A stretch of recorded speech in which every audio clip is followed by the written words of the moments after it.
Entering the interview at a leading financial firm, she felt belittled by a panel who mocked her linen shirt and accused her of being a fraud. They dismissed her impressive resume, laughing, and declared, "You're no leader. Go fetch coffee." Despite the humiliation, Elena remained composed, concealing a secret that would dramatically alter their perception. Shortly thereafter, the CEO addressed her with deference, his voice wavering, "Madam Chairwoman." The Altera Group's headquarters dominated Manhattan's skyline, a glass monolith projecting power and prestige. Its lobby resembled a cathedral of wealth, featuring marble floors, gold-trimmed elevators, and a chandelier, comparable in size to a small car, scattering prisms across leather sofas. Altera was a financial titan managing trillion-dollar portfolios for governments, tech giants, and old money dynasties across Europe and beyond. The boardroom regularly welcomed Nobel laureates, and its executive suites saw a constant turnover of individuals from Ivy League institutions. The company fostered a demanding culture, where presentation held as much weight as skill, and an unsuitable suit could jeopardize a career. Altera's Instagram showcased its C-suite members wearing Armenian Rolexes, projecting a carefully constructed image of exclusivity.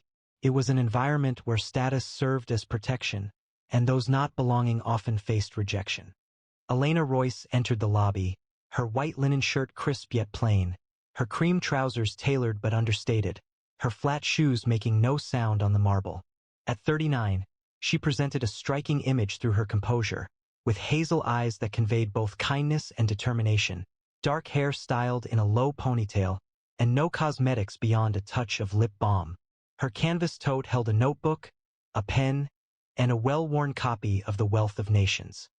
Elena possessed a legendary status in finance, holding a double MBA from Oxford and MIT. She had spent 15 years directing strategy for leading investment funds in Zurich, Singapore, and Boston, and had received personal endorsements from 3 global banking CEOs. A decade prior, she had designed Altera's recruitment system as a consultant, focusing on fairness and meritocracy, before transitioning to chair a private foundation. Today, Elena returned incognito to evaluate that system, presenting herself as an applicant for the position of Global Strategy Vice President.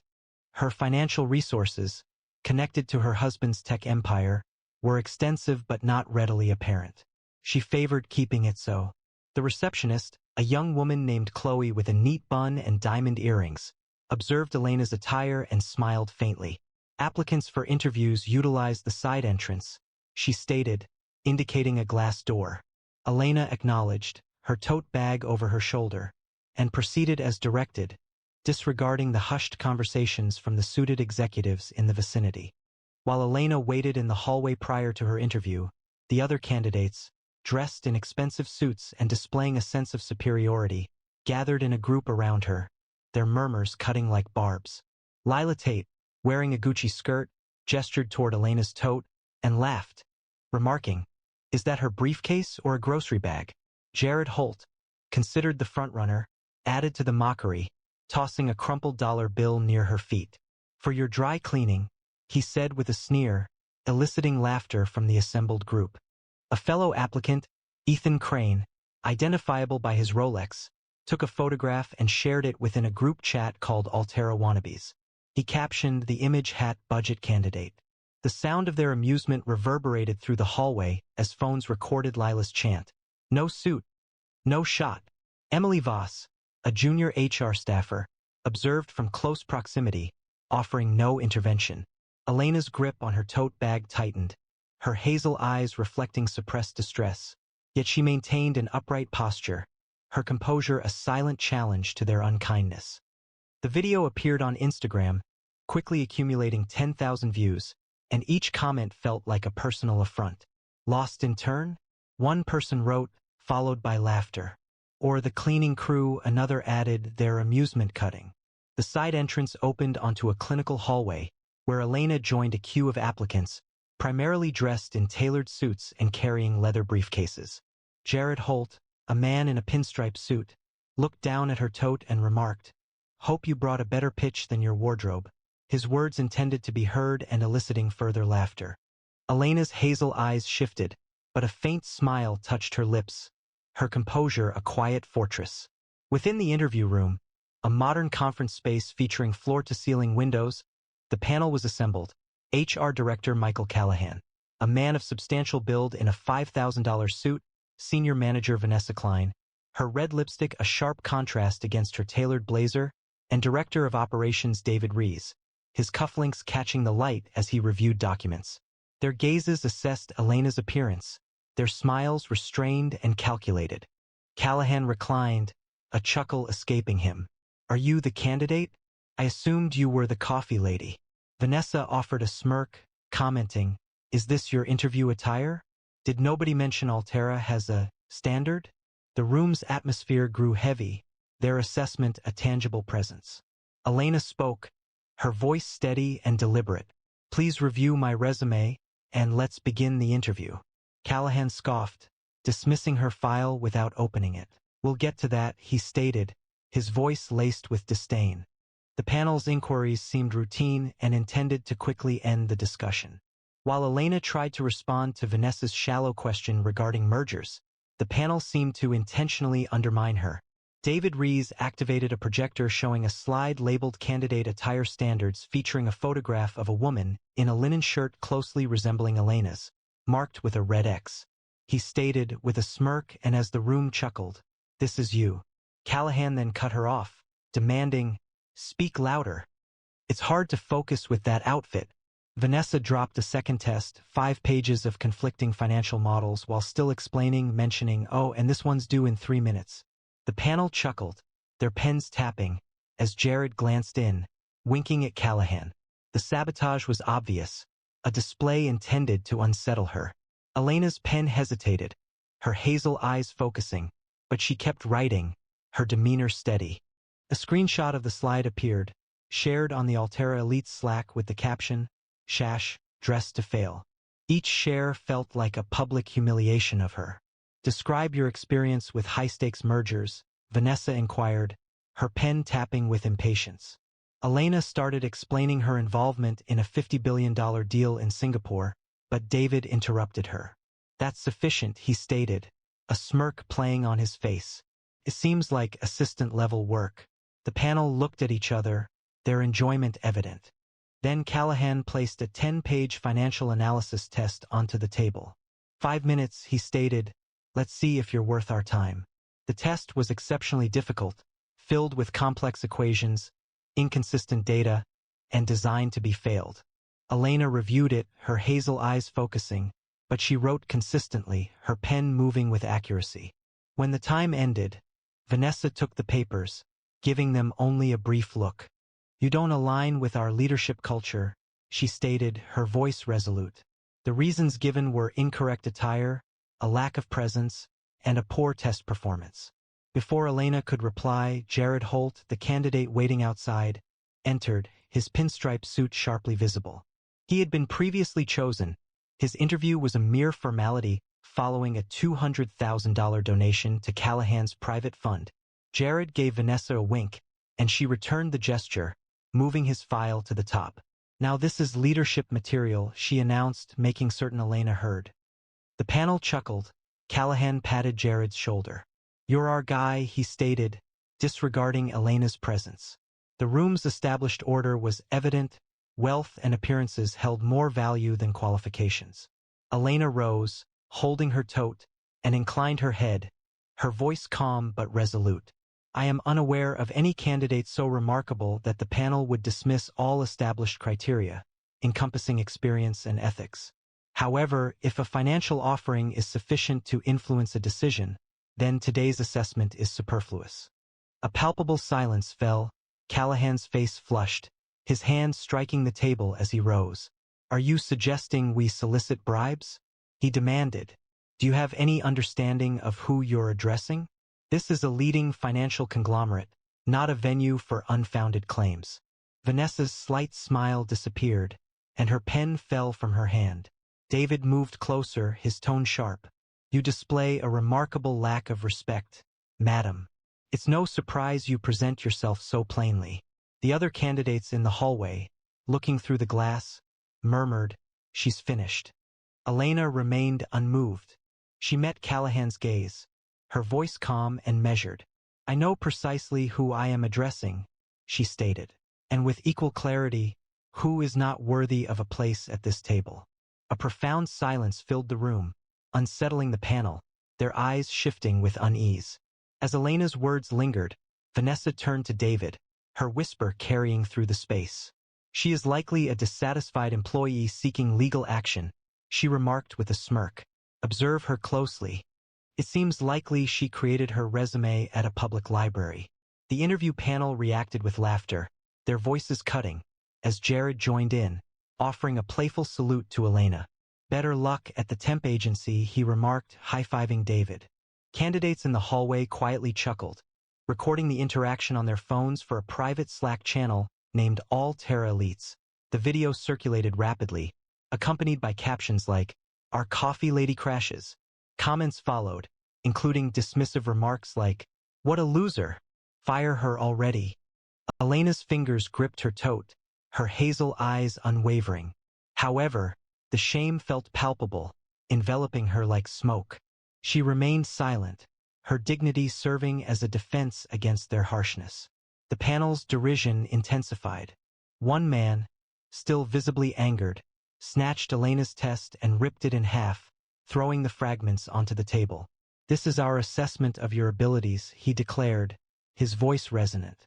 "You are consuming our time."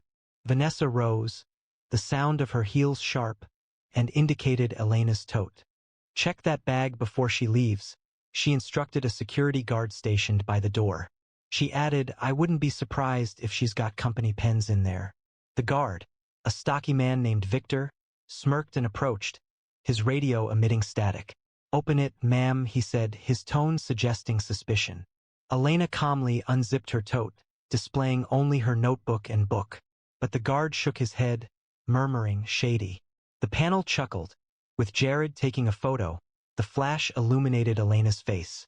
An image appeared on Twitter, labeled as an all-terror rejection, and quickly gained 5,000 retweets. Elena's jaw clenched, but she secured her tote, maintaining her composure.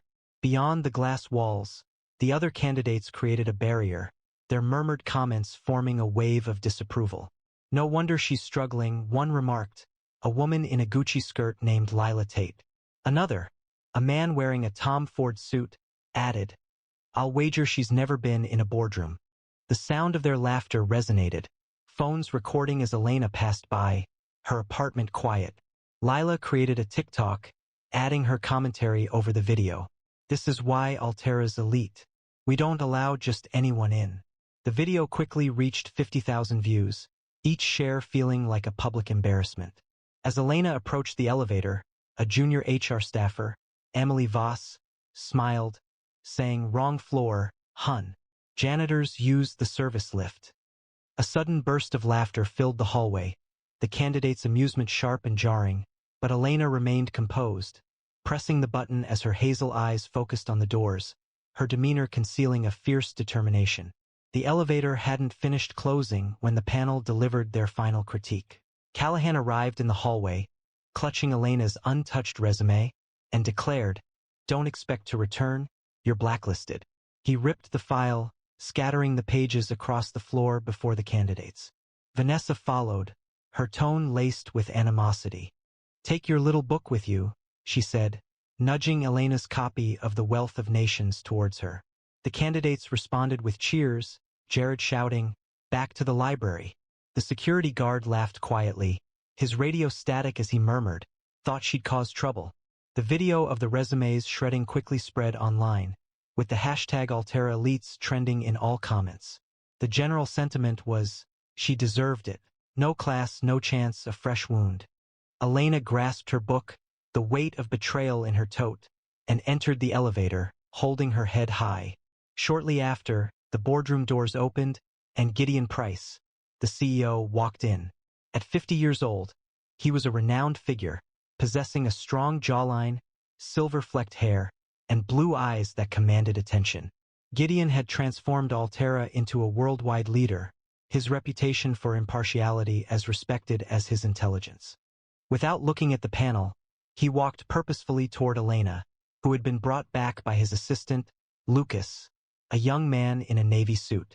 The atmosphere in the room changed, and the panel's expressions softened.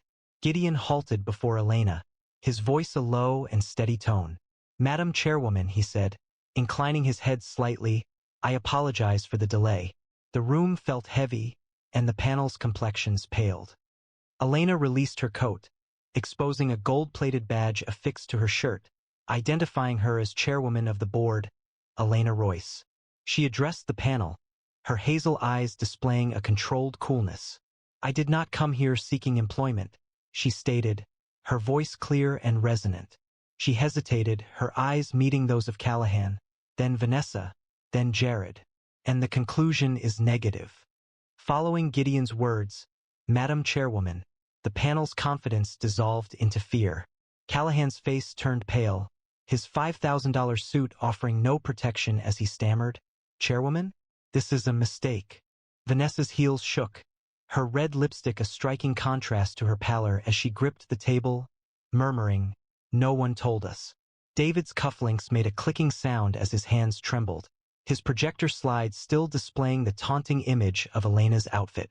Elena retrieved a tablet from her tote and presented a live feed of the Altera Elite's Slack, revealing their captions, "Hat Coffee Lady crashes dressed to fail," to the assembled group. "You fostered a culture of corruption," she stated, her voice composed yet forceful, her hazel eyes focused intently on each panelist. The candidates in the hallway reacted with surprise, dropping their phones as Lucas displayed Elena's identification on the wall, prominently showing her title, Chairwoman of the Board. Gideon's blue eyes darkened, his voice a growl. "You're done," he told the panel, their careers vanishing before them. The room's silence served as a verdict, their fear a palpable force as Elena's power altered their world. Gasps spread through the room, the candidates in the hallway stopping, their phones lowering. Callahan's mouth opened but no words came. Vanessa's heels wobbled, her red lipstick a striking contrast against her complexion. Jared's pinstripe suit seemed to contract, his confidence gone. Elena advanced, placing her tote on the table, her voice unwavering. 10 years ago, I established Altera's hiring process to emphasize merit, skills, ethics, and vision, she stated. Today, you have demonstrated that it has become a venue for corruption and prejudice. She retrieved a folder from her tote, passing it to Gideon. This contains proof of payments to guarantee positions, encompassing Mr. Holtz. The folder specified Jared's $200,000 contribution, bank transfers linked to Callahan's account, and emails from Vanessa assuring Jared the position. A wave of shock rippled through the panel. Their hands shook. Gideon's expression grew severe, his voice firm. He announced, "Effective immediately, Mr. Callahan, Ms. Klein, Mr. Reese, and Mr. Holt are suspended pending investigation."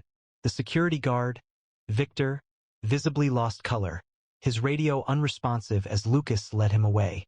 The consequences were substantial. By noon, Altera's board initiated a comprehensive inquiry, revealing a system of compensated roles and discriminatory behaviors. Callahan's fund was frozen, his $5,000 suit offering no protection as he confronted fraud charges. Vanessa's LinkedIn profile was overwhelmed with bribe queen comments, and her consulting engagements were canceled. Jared's finance career suffered a devastating blow, his pinstripe suit becoming a relic as firms placed him on a blacklist. The investigation uncovered that Lila Tate and Emily Voss had disclosed internal memos that ridiculed unsuitable candidates, resulting in their terminations and the suspension of their social media accounts for hate speech. Elena's inquiry went beyond suspending the panel. It removed individuals involved in wrongdoing from Altera's boardroom. She called for an urgent board meeting, appearing with a linen shirt illuminated by the chandeliers, and presented a file detailing 20 managers connected to the bribery scheme, their names displayed on a screen. The board, previously unconcerned with reputation concerns, remained motionless, their professional attire providing no protection as Elena's voice resonated. "You facilitated a process that traded trust for money." Sarah Holt, Callahan's deputy and the individual who had approved Jared's deal, visibly lost color as security personnel led her away. A palpable change in the room's atmosphere occurred, with directors visibly shaken as Elena implemented the Royce standard, requiring ethics audits for every new hire. The Financial Times broadcast her speech live, her tote bag visible on the podium as she stated, "Altera will lead by merit or it will not lead at all." Online platforms celebrated her, with the hashtag BoardroomBestrending gaining traction, each message acknowledging her bold leadership. The LinkedIn profiles of the removed managers disappeared, their apprehension regarding Elena's determination leaving a lasting impression. The Street Journal published a front-page article detailing the Altera scandal, highlighting bribery and bias within the financial giant. Social media exploded, with at Altera shame becoming a global trending topic, users posting commentary. They ridiculed her shirt, now they are without employment. The hallway candidates, previously Elena's detractors, confronted a public accounting as Lucas broadcast the interview recordings to Altera's internal network.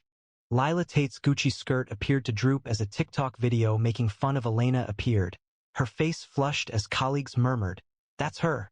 Jared's dollar toss played again, his pinstripe suit offering no protection. As gasps echoed in the hallway, his Altera-inspired group chat, with 200 members, was revealed, causing embarrassment. Ethan Crane's Rolex shone as he attempted to leave, but security prevented him, his photo post now labeled, "Nashtad Career Killer Online." Elena stood at the room's center, her tote on the table, and stated, "You judged me by my shirt, not my skills. Now the world sees your character." The footage appeared on LinkedIn, accumulating 5 million views, with comments such as, "They're finished. Elena's a queen." A cheer arose for her triumph. The candidates' careers suffered a collapse, their elitism becoming a public embarrassment, their fear of Elena's power serving as a lesson reflected in their downfall. The audience responded with enthusiasm on social media, with Royce rules trending as Elena's justice prevailed. Footage from a leaked interview, provided to a news outlet by Lucas, reached 30 million views. The video depicted Callahan ripping Elena's test, Vanessa's request for a bag check, and Jared's taunts, contrasted with Elena's composure and Gideon's bull. The phrase "Madam Chairwoman" became a recurring theme on TikTok, with each mention celebrated as a sign of Elena's victory. Videos of the candidates, including Lila's TikTok and Jared's photo, were transformed into memes bearing the caption "Elite Losers." Altera's Instagram, previously a platform displaying authority, was overwhelmed with comments expressing disapproval, such as "Shame on you," seeking justice for Elena. The board's apology, released at 6 a.m., was overshadowed by online criticism, and the company's reputation became a warning example. Elena went beyond suspensions. 1 week later, she appeared at a press conference wearing a plain navy blazer, with a tote bag on the podium, to announce Altera's revised recruitment policy.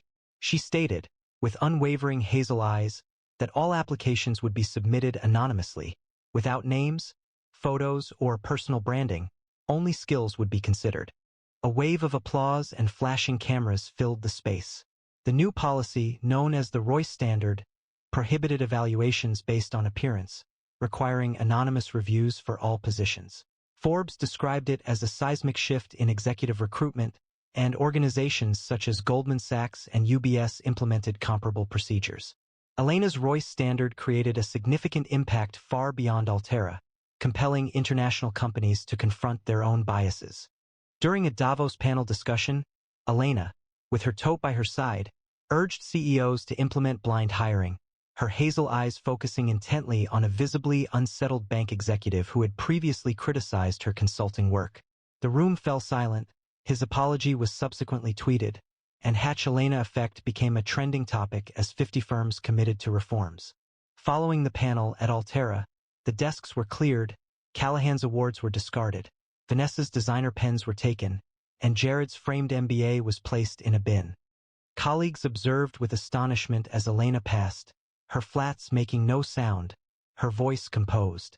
This exemplified accountability. The Economist highlighted her with the cover story, "The Chairwoman's Revolution," her linen shirt becoming symbolic.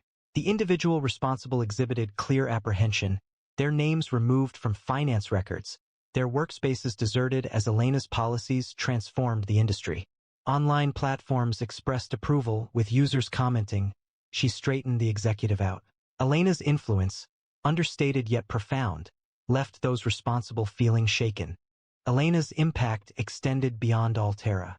Her foundation initiated a worldwide program, providing financial training to 10,000 women, equipping them to address bias, with workshops featuring accounts of discrimination.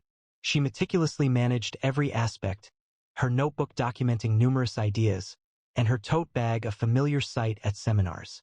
Her husband, Nathan Royce, a tech billionaire who established a cybersecurity enterprise, offered his support discreetly. His Gulfstream was stationed at Teterboro, yet it was Elena's vision that fueled change. The boardroom where she'd been mocked became the Royce Conference Center, honoring her legacy. Correspondence arrived from candidates globally, expressing how the Royce standard instilled hope. Elena read each letter, her hazel eyes reflecting determination. Altera didn't fully regain its former vibrancy. Its stock price stabilized, but the company's culture transformed, the Royce standard eliminating elitism. Altera's Instagram now highlighted a varied workforce, its chandeliers softened by Elena's influence. Callahan and Vanessa receded from public view, their bribes becoming a minor detail. Jared's LinkedIn profile remained inactive, his confidence concealed. Lila and Emily sought employment in retail, their TikTok videos removed. The public observed Elena's ascent, her white shirt symbolizing strength. She refrained from boasting, instead establishing a more equitable system, utilizing composure rather than animosity. Elena and Nathan enjoyed evenings in their Brooklyn brownstone, where the garden echoed with their daughter's laughter. She wore a linen shirt, he wore jeans, no tie. They discussed strategy over coffee, her tote on the counter holding a new photo. Elena at the policy launch, her smile radiant. Their wealth was immense, but their mission was greater, rooted in a shared belief in fairness. The world knew Elena now, not as a billionaire's wife, but as a force who turned scorn into systemic change. Elena Royce didn't need a title, she was the standard. If the story moved you, please like, share, comment, and subscribe for more. She endured harsh ridicule. At the most lavish financial gala in all of Europe, her unbranded satin dress, flat shoes, and hair styled simply were the subject of amusement on every velvet staircase. It seems like a staff member has mistakenly entered the VIP lounge, one noblewoman murmured. Who is she to be seated near the shareholder board? Every glance seemed to overlook her, as though her presence was an unintentional oversight. Then the organizer's phone rang. Shortly afterward, the Marlowe family lawyer arrived, and unexpectedly, she became the sole heir to a billion-dollar empire. Marlowe Hall stood as a monument to wealth, its limestone facade glowing under the starlit skies of the English countryside. The mansion, with its sprawling gardens and baccarat chandeliers, served as the central hub of Europe's financial elite, having hosted the 70th birthday gala of Genevieve Marlowe, chairwoman of Marlowe and Company. A bastion of established wealth, the institution stood as the continent's oldest private bank. The atmosphere glowed with Dior gowns, Patek Philippe watches, and the delicate sound of crystal flutes. Invitations, adorned with gold leaf, listed names synonymous with powerful families. Rothschild, Agnelli, von Habsburg. No media entered the iron gates. No guest not pre-approved stepped across the marble threshold.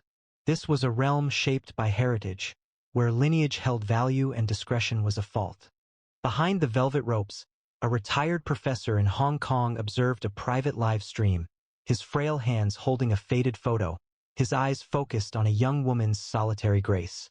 Eva Sinclair entered the grand hall, her satin dress, a soft ivory, unbranded, flowing simply, reflecting the chandelier light.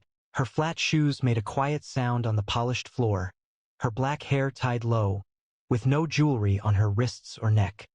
At 26, Eva possessed a subtle beauty, her almond eyes and gentle features glowing with a peaceful clarity, reminiscent of a still lake at dawn.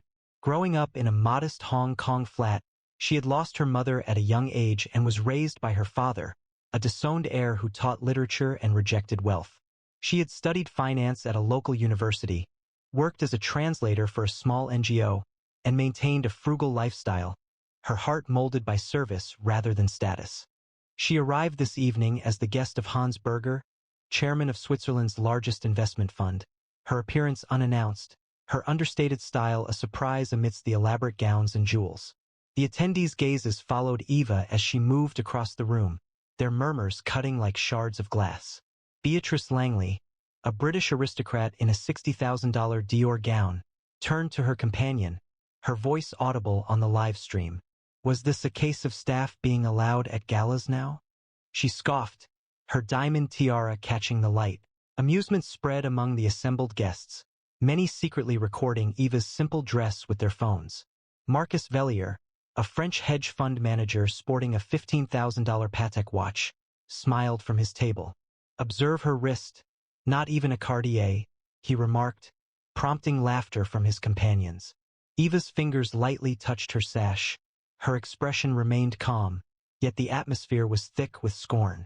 Her father's face on the live stream became strained, the insults feeling like a blow to his pride, and the audience pulsed with anger, a spark awaiting ignition. The ridicule intensified, evolving into a planned attack on Eva's appearance. A group of heiresses, adorned in $40,000 gowns, arranged themselves in a semicircle, their voices a poisonous chorus. She likely stumbled and unintentionally, one hissed, flinging a silk napkin towards Eva's feet, or worse, his short-term guest. Another displayed a jeweled phone, exclaiming, "She's a thrift store attendee. I bet she's never experienced a gala." Phones illuminated, their private messages harsh, while Marlowe focused on her, taking pictures of her plain shoes. A German banker loudly declared, "She's lowering the standards of this event." The crowd's laughter felt like a public condemnation, every word a sting against Eva's quietness. Her father's face on the live stream showed distress, each insult hurting his daughter's honor. The audience's anger escalated, their hearts racing, indignant at this group's persistent cruelty. The upper class's disdain became hostile as Eva proceeded through the hall, their taunts a deliberate challenge. A cluster of banking heiresses in $45,000 couture gowns created a blockade, their voices a spiteful blend. "She's a detriment to Marlowe's reputation," one scoffed, knocking a champagne flute's rim to scatter droplets by Eva's feet. "Return to the slums, darling." Someone gestured with a jeweled phone, declaring, "Her dress resembles a tablecloth. I doubt she's ever attended a genuine gala." Mobile phones captured the moment, with private messages flooding with hashtags like Marlowe mistake, focusing on her simple shoes. A Russian tycoon exclaimed, "She's a disrespect to every legacy present." The audience's laughter felt overwhelming, each comment a sharp blow against Eva's composed demeanor. Her father's expression on the live stream conveyed deep distress, every remark a painful injury to his daughter's honor. The audience's anger escalated, their hearts racing, outraged by this deliberate humiliation, their fury burning to challenge the elite's pride. Genevieve Marlowe, the evening's host, came down the grand staircase, her $100,000 emerald necklace sparkling. She stopped close to Eva's table, her silver hair elegant, her voice filled with disdain.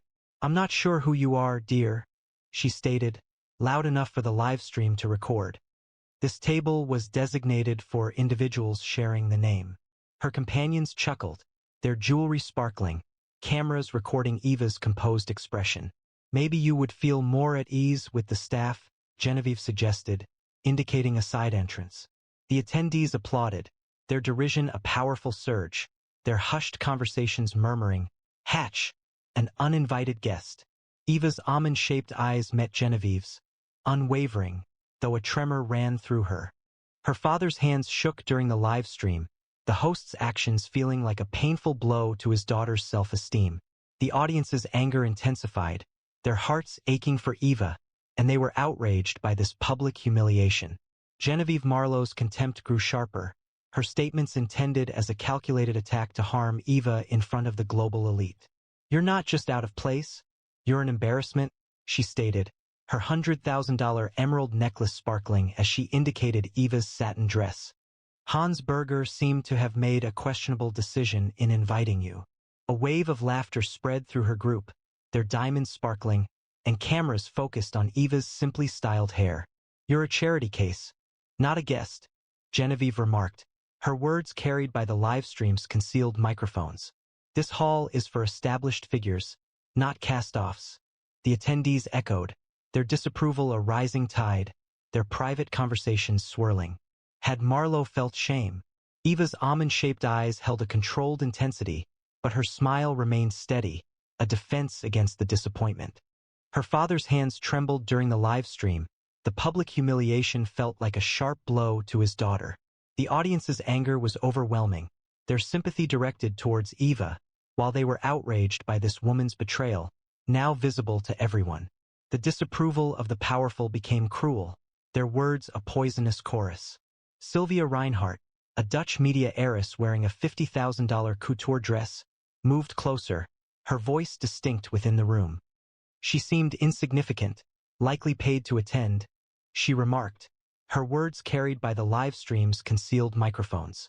Her associates concurred, one adding, her father must also be unremarkable. No wonder he isn't present. Numerous notifications appeared, private messages rapidly spreading, focusing on Eva's simply styled hair. A British lord's daughter exclaimed, "She is a disgrace to Marlo's heritage." The laughter intensified, each remark feeling like a painful blow aimed at Eva's heart. Her father's face on the live stream conveyed immense distress, each falsehood a blow to his daughter's reputation. The audience's outrage surged, their anger a powerful force directed at this planned act of cruelty, hoping for justice to dismantle the elite's sense of superiority. The gala's staff, accustomed to remaining unseen, participated in the derision with understated remarks. A waiter, offering champagne, stopped close to Eva, speaking in a quiet but clear tone. "Miss, the service entrance is that way," he said, gesturing toward a side door, his smirk reflected by nearby guests. "We don't typically seat guests of your kind at the main tables," he added, eliciting laughter from the elite. Numerous onlookers captured Eva's serene face, their private conversations circulating, a staff mistake. The crowd's approval felt like a stifling wave, their arrogance a public humiliation. Eva straightened her sash, her almond eyes steady, but her father's live stream feed displayed his face falling, the staff's involvement a new disappointment. The audience's anger intensified, their hearts racing at this display of institutional cruelty, their fury ignited, threatening to destroy the hall's dignity. The gala's staff, instructed to protect Marlo Hall's reputation, added their disdain to the elite's insults with sharp remarks. A maitre d', elegantly dressed, stopped close to Eva's table, his voice dripping with derision. "Miss, this section is reserved for invited guests only," he stated, ensuring the livestream could hear. He indicated her unbranded dress with a gesture, and a smirk spread across his face, reflected by those around him. "Your attire suggests you're in the incorrect area," he added, prompting laughter from the attendees. Phones recorded Eva's calm expression as private messages circulated, labeling the incident a gala oversight. The audience's agreement felt oppressive, their confidence a public embarrassment. Eva straightened her sash, her almond eyes steady, but her father's live stream revealed his face falling, the staff's involvement a new injury. The audience's anger intensified, their hearts racing at this institutional failing, their fury burning against the hall's reputation. Murmurs grew louder, the guests' disapproval becoming a worldwide event through the private live stream. A Monaco princess's cousin published an unidentified intruder, focusing on Eva's simple dress. A guest messaged, calling her a fake, a claim shared by a banking heir. The son of a French diplomat loudly suggested she forged her invitation, causing laughter to ripple through the hall. Hidden comments on the live stream surged with demands. "Eject her. Imposter." A woman wearing a $30,000 Valentino gown exclaimed, "She's humiliating Marlo Hall. Someone stop this." Eva's hands remained still, her almond-shaped eyes focused on the distance. Her father's face on the live stream conveyed immense suffering, each online criticism feeling like a personal insult to his daughter. The audience's outrage was palpable, their emotions aligned with Eva's, yearning for this worldwide humiliation to cease. The guests' harshness escalated as they spread damaging stories, their voices a poisonous torrent intensified by the live stream. A Spanish duke's daughter moved closer, her $60,000 tiara sparkling, and said in a noticeable tone, "She's a fraud, likely coerced Berger to gain entry." Her companions acknowledged, their diamonds reflecting the light, one stating, "Her father's probably not even real, just a story to trick her here." Phones illuminated, private messages overflowing with falsehoods, as someone speculated, enlarging the image of Eva's loosely tied hair. A London financier exclaimed, "She's an imposter. Paulo has been deceived." The laughter resonated, each rumor a painful blow aimed at Eva's heart. Her father's image on the live stream displayed a face filled with anguish, each falsehood a hurt to his daughter's reputation. The audience's anger surged, their sympathies with Eva, their frustration a powerful force against this harmful accusations, eager for the truth to expose the elite's deceptions. A change occurred when Genevieve's secretary, a perceptive woman in a professional suit, visibly lost color during a phone call. Her phone vibrated repeatedly, and her voice shook as she spoke quietly to an assistant. The attendees observed, their quiet conversation stopping, phones being put down. The secretary quickly approached Genevieve, speaking urgently but softly, stating, "It's the Marlowe family's legal firm. The new heir is arriving immediately." The hall became still, the sound of crystal glasses being replaced by a feeling of anticipation. Eva remained composed, her satin dress unaffected by the disruption, her almond-shaped eyes peaceful. Her father's face on the live stream appeared gentler, a brief sign of hope visible in his expression.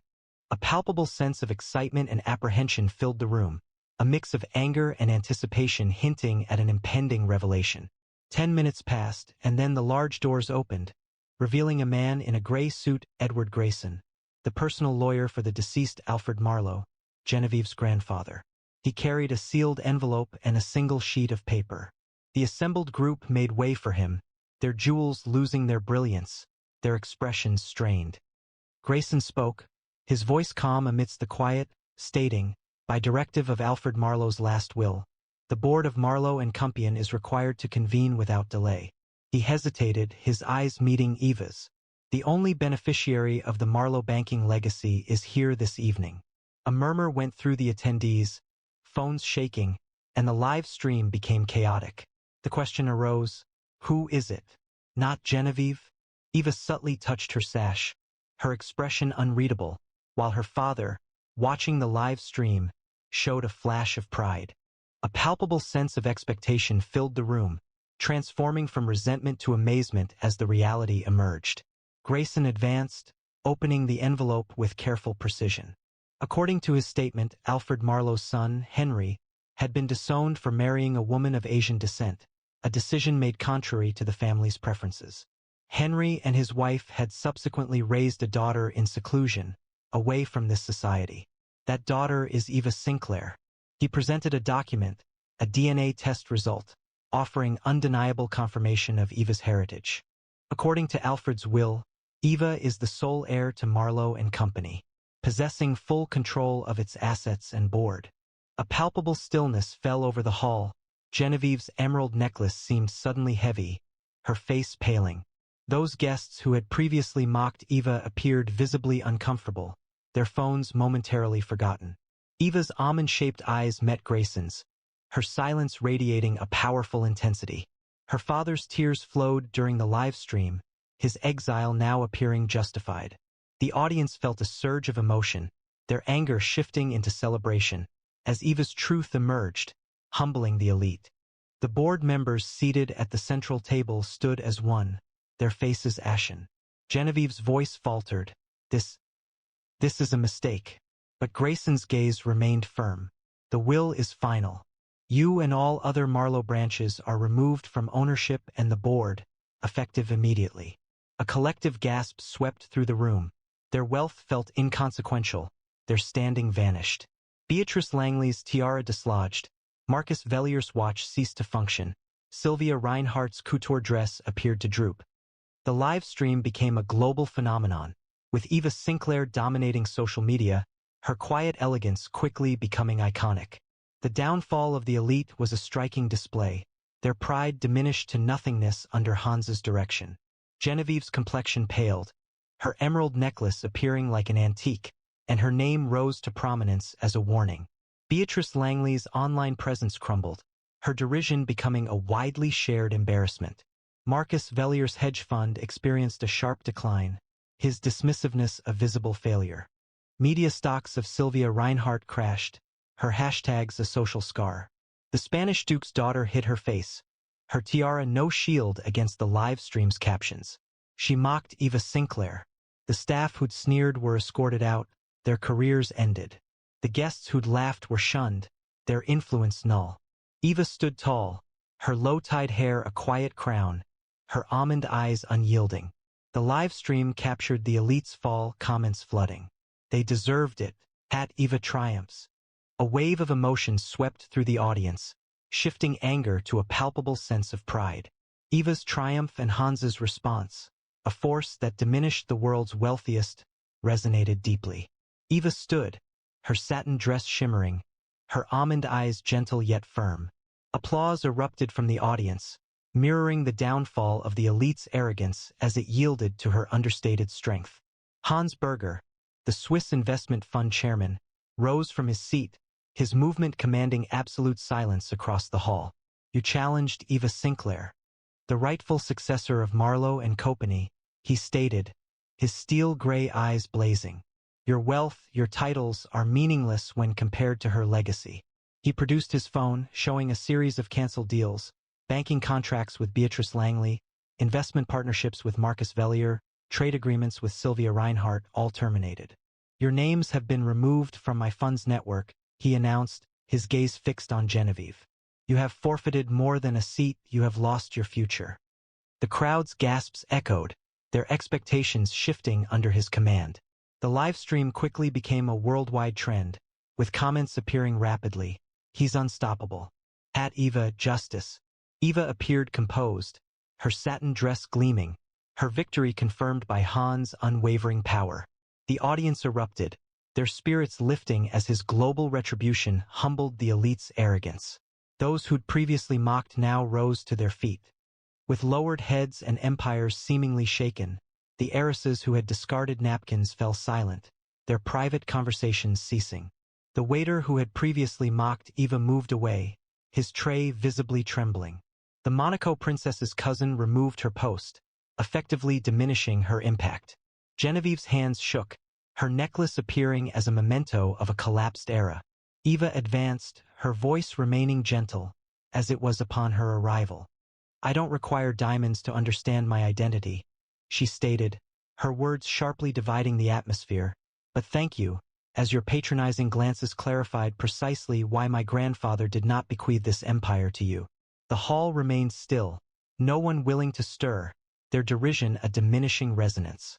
The audience's esteem grew, Eva's demeanor a flame that consumed the elite's harshness into nothingness. The consequences were swift, a judgment conveyed without utterance. Genevieve's position on the board was terminated.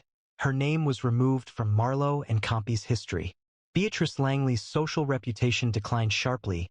Her ridicule became a widely shared embarrassment. Marcus Vellier's hedge fund underwent audits. His derision became a matter of public record. Sylvia Reinhardt's media holdings experienced difficulties. Her promotional labels were deemed inappropriate. Those employees who had previously displayed contempt were let go. Their professional prospects ended. The attendees who had previously expressed amusement dispersed, their invitations were invalidated, and their standing diminished. Eva proceeded towards the large doors, her simple shoes firm, her satin dress a subtle symbol of elegance. Her father's face appeared on the live stream, radiating pride, his daughter's success a reflection of their combined resilience. The spectators' hearts raced, their frustration shifting to admiration, Eva's win a tribute to her poise. The hall's prominent figures stirred, their phones ringing with urgent calls to their staff.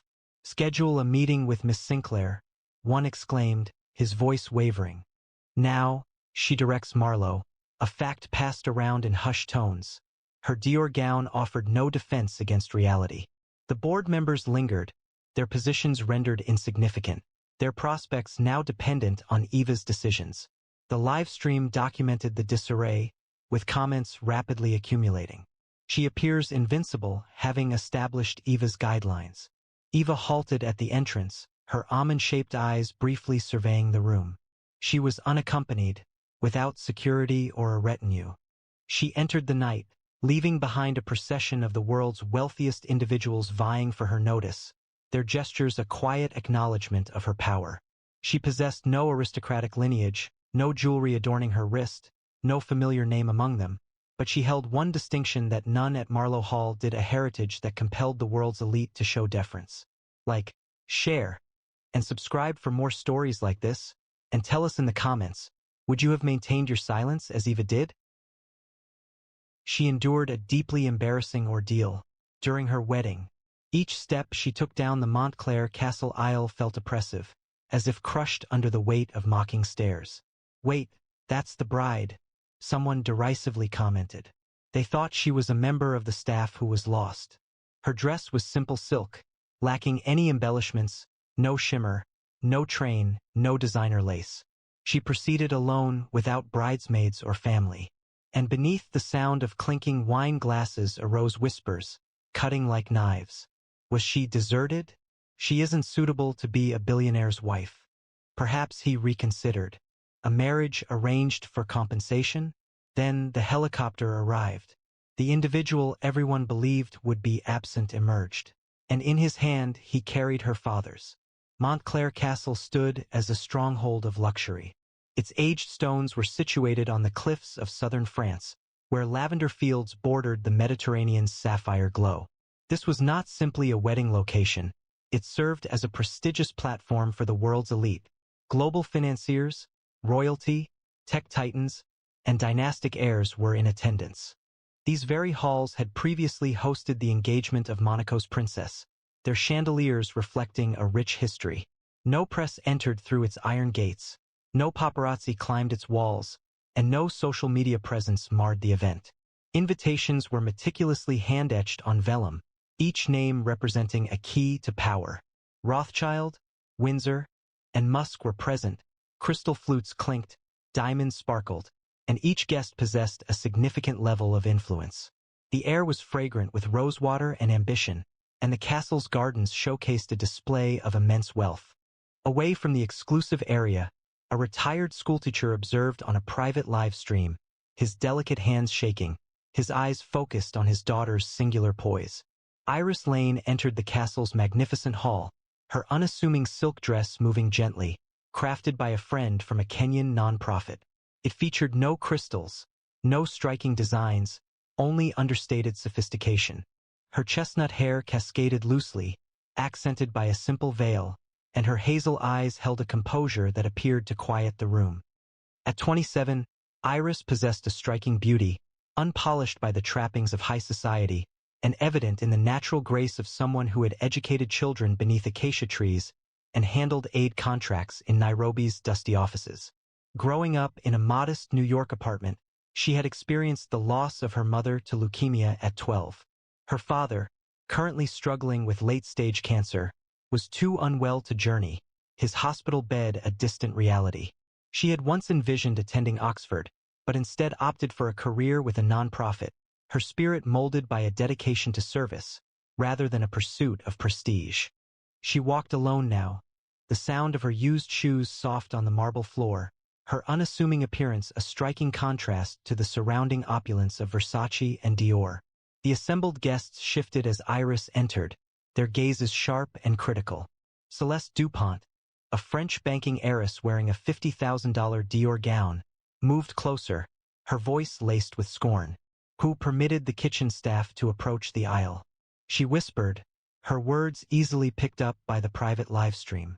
A wave of laughter spread amongst the crowd, diamonds sparkling, as phones were used to quietly record Iris's simple dress. Victor Langston, a tech mogul known for his $10,000 watch, smiled from his seat. "She's the bride? I thought she was delivering the cake," he remarked, eliciting laughter from his group. Iris gently touched her veil, maintaining a calm expression, yet the atmosphere was charged with derision. Her father's face on the live stream grew strained, the insults a blow to his pride, and the viewers felt a surge of anger, poised to erupt. As Iris walked down the aisle, the elite's disdain evolved into a planned attack. A flurry of irises and $30,000 gowns created a barrier, their voices a harsh, biting sound. "Look at her, assuming she deserves this castle," one remarked, flinging a silk napkin toward Iris's feet.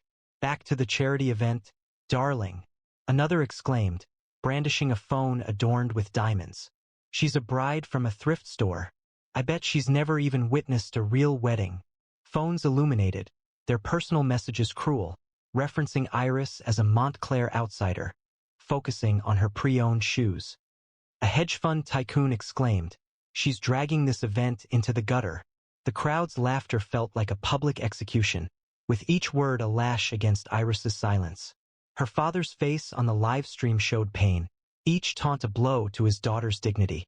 The audience's anger intensified, their hearts pounding, furious at this mob's relentless cruelty. Amelia Westwood, Julian's cousin and a reluctant bridesmaid in a $20,000 Chanel dress, approached, her smirk sharp as a blade. "You have no support," she stated, her voice quiet but sharp, intended for Iris's ears only. "But perhaps you could make an effort to appear more refined?" A Prince of Monaco is seated in the front row. Her companions chuckled, their pearls reflecting the chandelier's glow, their murmured comments a harmful current. A beneficiary, without lineage. Iris straightened, her hazel eyes meeting Amelia's, resolute but with a tremor in her neck.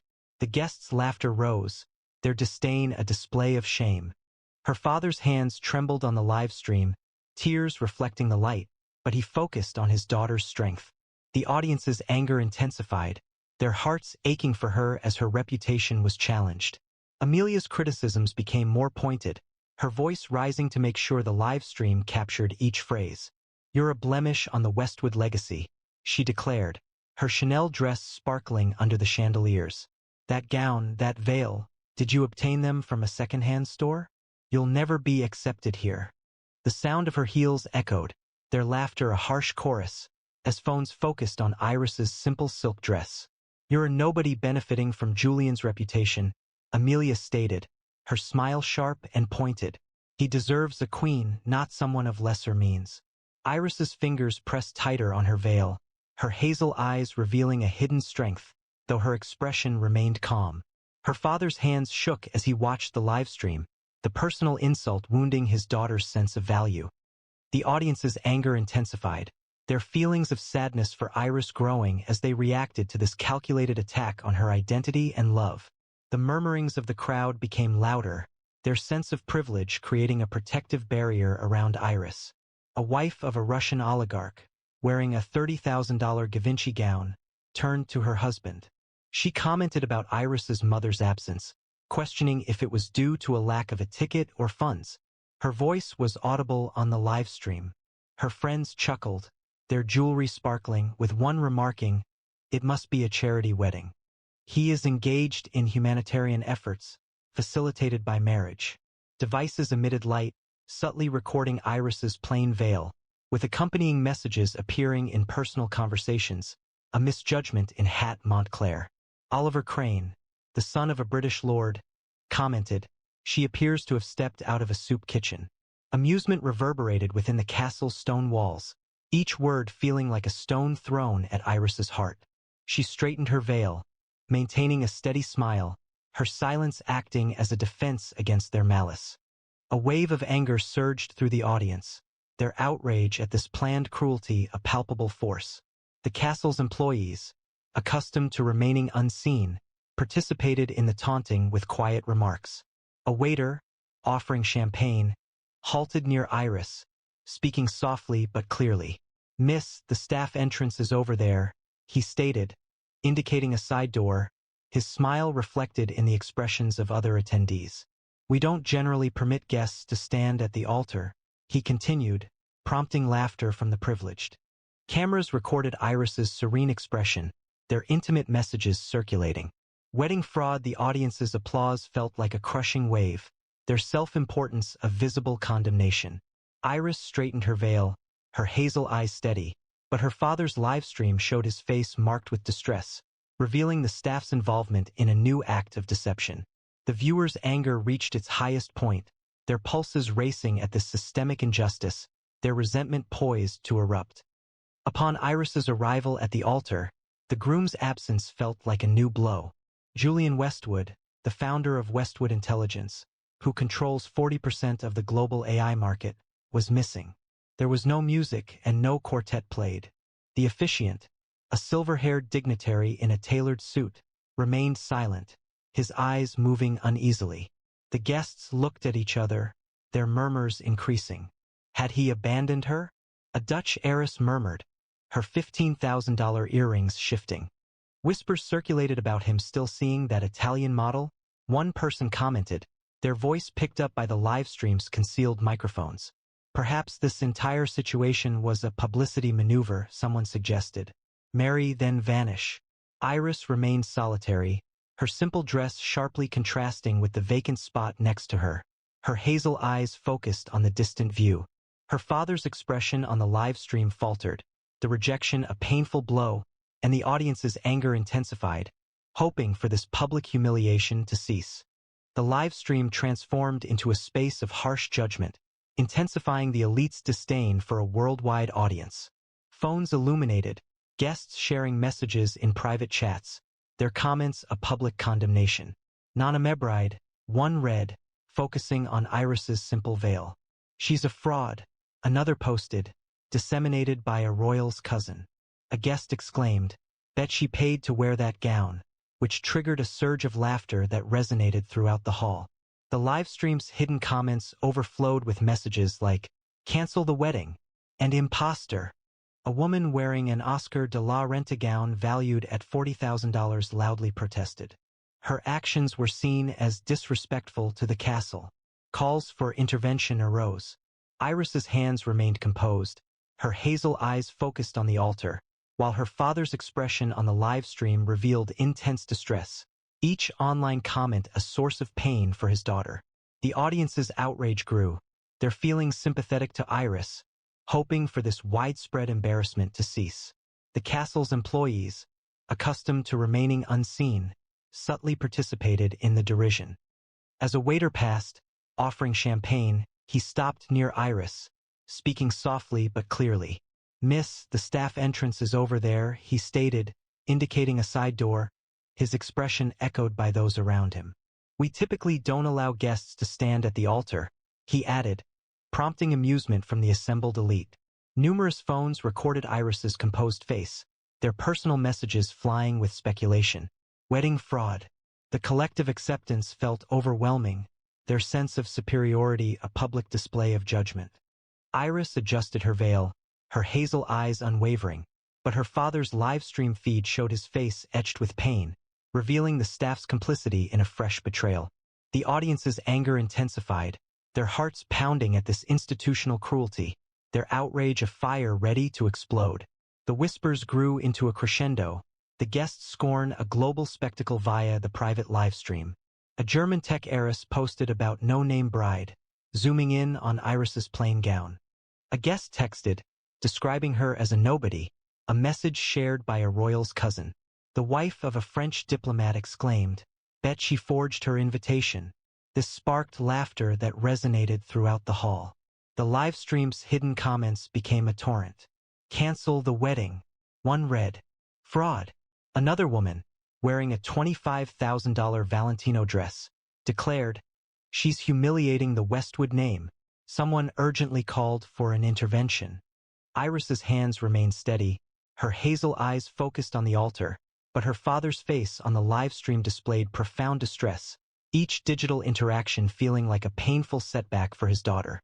The audience's displeasure surged, their emotions with Iris, yearning for this staged cruelty to cease. The quiet lingered, the altar vacant, the guest's presence a constant barrage. Then, a faint hum filled the air, rotating blades cutting through the sky. A helicopter landed on Montclair's back lawn, its black frame gleaming, its roar silencing the whispers.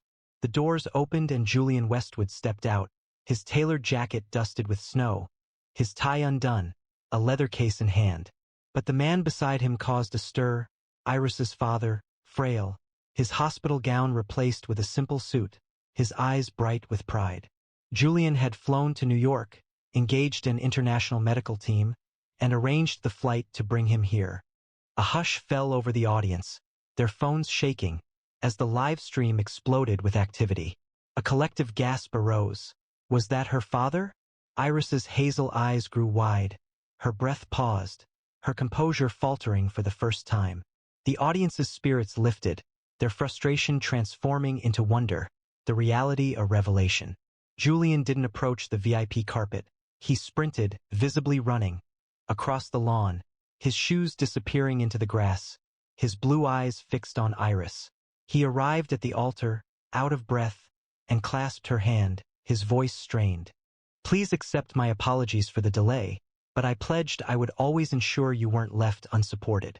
He addressed the attendees, his expression intense. "This day marks not my wedding, but a ceremony celebrating the individual who enabled me to feel deserving of love." He indicated the officiant, and then exited the dressing room. After 5 minutes, he reappeared wearing a plain white tuxedo, devoid of cufflinks and any unnecessary embellishment. The assembly made way for him, their disapproval diminishing to a distant murmur, their mobile devices momentarily disregarded. Iris's father sat in the front row, wiping away quiet tears, his presence affirming Julian's commitment. The livestream comments flooded in, reading, "This is unreal. Hatch Iris and Julian." The wedding commenced, the atmosphere in the castle's electric with sincerity. As Julian positioned himself beside Iris, he addressed the assembled guests, his voice powerful enough to quiet any remaining murmurs. "You ridiculed my wife, believing her to be inadequate alone," he declared, his blue eyes intensely focused. "Iris Lane remains the core of this castle, and you will be held accountable for your actions." He presented a tablet, showing cancelled agreements, suspended accounts, and terminated collaborations. "Each of you who mocked me, your names are removed from my network," he stated, his eyes fixed on Amelia. "You, cousin, are excluded from the Westwood Empire completely." The assembly reacted with shock, their jewels losing their brilliance, their standing diminishing. Celeste DuPont's banking arrangements collapsed, Victor Langston's technology corporation weakened, and the livestream became viral. Justice prevailed, Ren influence solidified, and Iris remained composed, her simple dress appearing regal, her victory confirmed by Julian's fury. The viewers applauded, their spirits lifted as his power diminished the arrogance of the influential. Iris's history remained unknown, whether to the attendees, not Amelia, or the livestream audience. At 20, she demonstrated exceptional linguistic ability, achieving fluency in 5 languages, and her work with nonprofits in Kenya connected assistance to isolated villages. She instructed children in schools constructed of mud, her earnings just enough to cover rent, her emotional development influenced by her mother's passing and her father's bravery. She encountered Julian at a Nairobi conference. Her translation of a refugee's account inspired him to financially support her organization. Their affection developed discreetly, away from public attention, based on common principles, rather than material possessions. She now stood at Montclair, her simple gown a statement against the elite's perceived disdain, her heart filled with a fierce determination to expose their falsehoods. The wedding ceremony was understated. There was no orchestra, no elaborate floral decorations, only Iris and Julian at the altar, their hands joined. The officiant spoke with a calm voice, his words a solemn promise of commitment, honor, and enduring love. Iris's father stood, visibly weakened but steadfast, and took her hand, leading her to Julian. The guests stood, the memory of their previous harshness a burden they carried, their quietness a strained politeness. Julian's gaze remained fixed on Iris, his self-esteem a suppressed intensity. The livestream recorded their promises, with comments appearing rapidly. "She's a queen, a Montclair miracle." The castle's order changed, its entrances opening further, its essence redefined by a woman who had faced rejection and now seemed beyond reproach. Julian moved ahead, needing no amplification, his voice sharp and clear. "I heard every word that was said, and I am aware of who spoke." He turned to Amelia, his cousin, his expression chilling. "You invoked the Westwood name to disparage my wife? You are hereby removed from every family trust established under my name." Her Chanel dress appeared to droop, her smirk vanished, her standing diminished. He addressed the guests, his blue eyes fierce. "Those of you who questioned her worth, who referred to her as the bride with no name, you are no longer included in any of my future deals. Ever." A hush fell over the assembly, their jewels losing their luster, their power wavering. Celeste DuPont's glass broke upon the marble floor, Victor Langston's timepiece ceased functioning. Oliver Crane's distinction proved insignificant. The live stream rapidly gained global prominence, with Iris Lane dominating social media, her lone walk becoming a celebrated event. The elite's decline was instantaneous, their pride collapsing under Julian's direction. Amelia's complexion paled, her financial resources cut off, her influence dispersing as their humiliation spread online. Celeste DuPont's banking empire encountered sanctions, her derision a public embarrassment. Victor Langston's tech agreements were terminated, his contempt a critical error. The Russian oligarch's wife departed, her Givenchy gown offering no protection from the rumors. She disrespected Westwood's bride. Oliver Crane's lordship was the subject of ridicule, his wagers a humiliation. The employees who had sneered were dismissed, their careers ended. The attendees who had laughed were denied access, their standing diminished. Iris stood beside Julian, her simple veil a quiet crown, her hazel eyes unwavering. The live stream recorded the outcome, comments appearing rapidly, they received what was due. Hail Iris resonated within the audience's hearts, their anger shifting into pride. Iris's victory and Julian's fury, a blaze that consumed the elite's injustice. The repercussions were immediate, a resolution brought without words. Amelia retreated into the castle's shadows, her trust fund depleted, her followers avoiding her. Celeste DuPont's banking empire underwent audits, her disdain a public mark. Victor Langston's tech deals failed, his derision a widely shared error. The Russian oligarch's wife departed, her Givenchy gown offering no protection from the rumors. She criticized Westwood's wife. Oliver Crane's lordship was ridiculed, his wagers a shame. The employees who had sneered were terminated, their identification removed, their careers ended. The attendees who had laughed dispersed, their invitations canceled, their power diminished. Iris stood beside Julian, her simple gown gleaming, her hazel eyes gentle yet firm.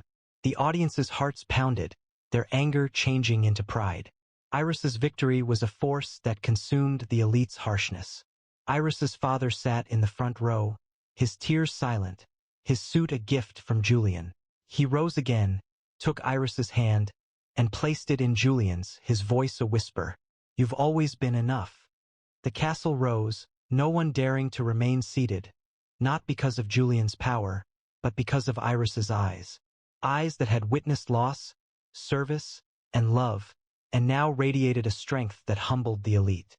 Julian held her hand, their vows a promise of truth. No tiara adorned her, no $100,000 gown clothed her, but Montclair belonged to her, a monument to a woman who'd walked alone and made the world bow. She possessed no noble name, no dynasty behind her, no diamonds on her wrist. She possessed something unique compared to everyone else at Montclair, a man prepared to abandon everything simply to hold her hand. If you enjoyed this story, please like, share, and subscribe for more, and let us know in the comments, would you have stood alone like Iris did?